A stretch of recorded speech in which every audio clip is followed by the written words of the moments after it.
ang mga hayop ay hindi lamang itinuturing na bahagi ng kalikasan, kundi tagapagdala rin sila ng mga mensahe at sembolismo. Isa sa mga hayop na madalas na binibigyang kahulugan ang paglabas-masok sa ating kapaligiran ay ang pusa.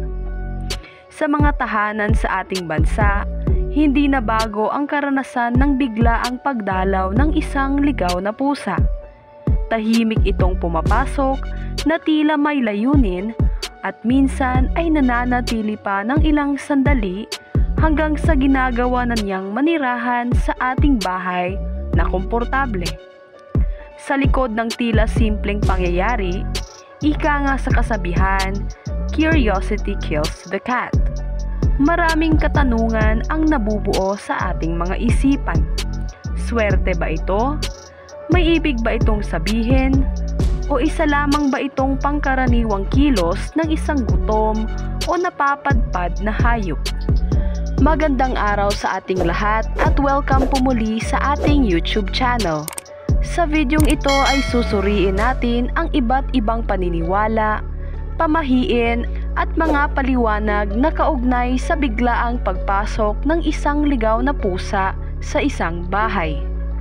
Sa pamamagitan ng tradisyon, simbolismo at lohikal na pagtingin, susubukan nating sagutin kung ito nga ba ay tanda ng swerte o may iba pa itong kahulugan na dapat pagtuunan ng pansin.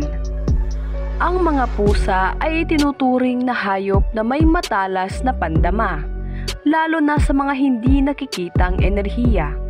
Kapag ito ay kusang pumasok sa isang bahay, maraming naniniwala na ito ay sinyales ng pagdating ng swerte o magandang balita.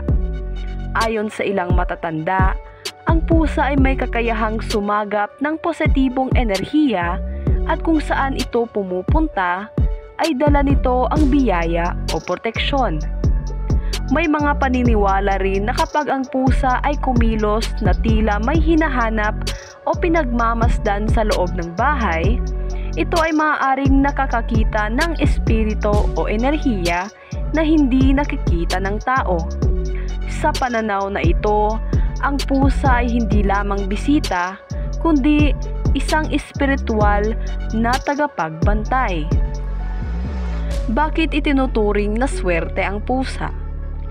Ang mga pusa ay simbolo ng proteksyon.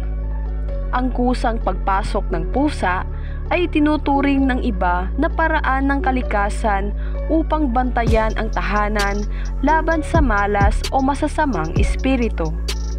Sila rin ang pahiwatig ng bagong simula. Sa ilang kultura, ang pusa ay may kaugnayan sa pagbabago, misteryo at bagong direksyon. Kapag ito ay pumasok sa iyong bahay, maaari raw itong sinyales na may magbabago sa iyong buhay. At kadalasan ay sa positibong paraan. Itinuturing din silang biyaya sa tahanan. Ang ilan ay naniniwala na ang hayop na pumapasok sa bahay ng kusa ay dala ang biyaya ng kalikasan. Ang pusa, bilang isang nilalang na may mataas na sensibilidad, ay di umano'y tumutungo lamang sa lugar na may mabuting aura. Sa paniniwala rin ng iba, itinuturing din ang senyales na ito na malas. Ngunit bakit nga ba? Kailan itinuturing ito na malas? Gayunpaman, hindi lahat ng interpretasyon ay positibo. May ilang pamahiin na nagsasabing ang biglaang pagpasok ng pusa, lalo na kung ito ay itim, ay maaaring magdala ng malas o babala. Ayon sa mga matatanda, ang pusang itim na biglaang lumilitaw ay konektado raw sa kamalasan o sa nalalapit na masamang pangyayari.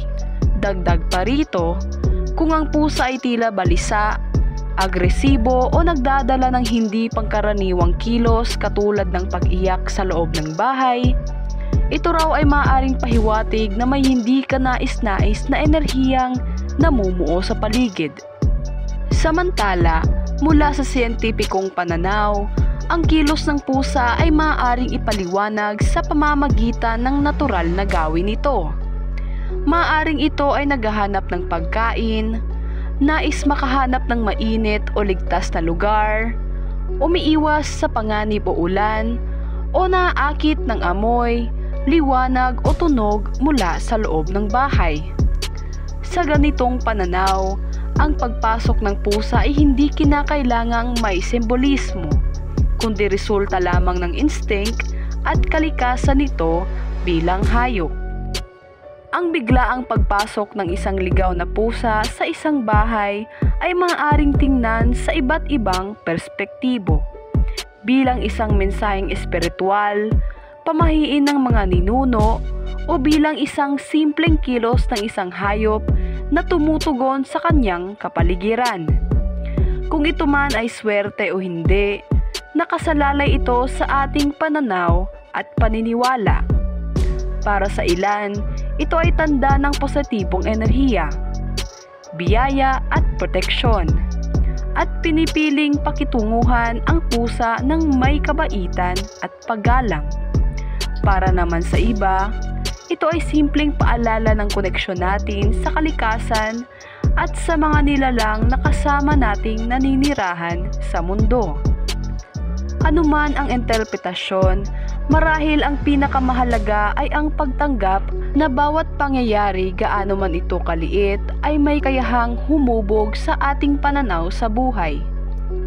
At minsan, ang isang ligaw na pusa ay hindi lamang hayop na napapadpad, kundi paalala ng ganda at hiwaga ng ating araw-araw na karanasan. At yan lamang po muna sa videong ito. Sana po ay mayroon tayong natutunan sa araw na ito. Maraming salamat po sa inyong panonood at God bless po sa ating lahat.